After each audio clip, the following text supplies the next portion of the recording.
ಇಲ್ದೇ ಇದ್ದಾಗ ಅವ್ರ ಬಗ್ಗೆ ಹಾಗೆ ಅವ್ರ ಫ್ಯಾನ್ಸ್ ಬಗ್ಗೆ ವೇದಿಕೆ ಮೇಲೆ ಹೋಗೋದು, ನಿಂತ್ಕೊಂಡು ಮಾತಾಡೋದು, ಚಾನೆಲ್ ಮೀಡಿಯಲ್ಲಿ ಕೂತ್ಕೊಂಡು ಮಾತಾಡೋದು, ಹೊರಗೆ ಕೂತ್ಕೊಂಡು ಮಾತಾಡೋದು ಎಲ್ಲ ಮಾಡ್ತಿದ್ದಾರೆ. ಅದೇ ಜನಗಳು ದರ್ಶನ್ ಅವ್ರು ಇದ್ದಾಗ ಅವ್ರು ಬೆಂಗಳೂರಲ್ಲಿ ಇರ್ತಾರಾ ಇಲ್ವಾ ಅಂತಾನೆ ಗೊತ್ತಾಗಲ್ಲ, ಎಲ್ಲಿ ಮಾಯ ಆಗ್ತಾರೆ ಅಂತಾನೂ ಗೊತ್ತಾಗಲ್ಲ. ಸೊ ತಲೆ ಕೆಡ್ಸ್ಕೋಬಾರ್ದು. ದರ್ಶನ್ ಅವ್ರು ಹೇಳಿರೋ ಹಾಗೆ ಯಾರು ಏನೇ ಮಾತಾಡಿದ್ರು ನಾವು ನೊಂದ್ಕೊಳ್ಳಲ್ಲ, ಕೋಪ ಮಾಡ್ಕೊಳ್ಳಲ್ಲ.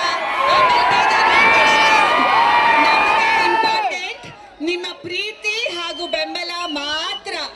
ಸೊ ನೀವುಗಳು ಹಾಗೆ ಬೇಜಾರ್ ಮಾಡ್ಕೋಬೇಡಿ, ಕೋಪ ಮಾಡ್ಕೋಬೇಡಿ, ಟೆನ್ಷನ್ ತಗೋಬೇಡಿ.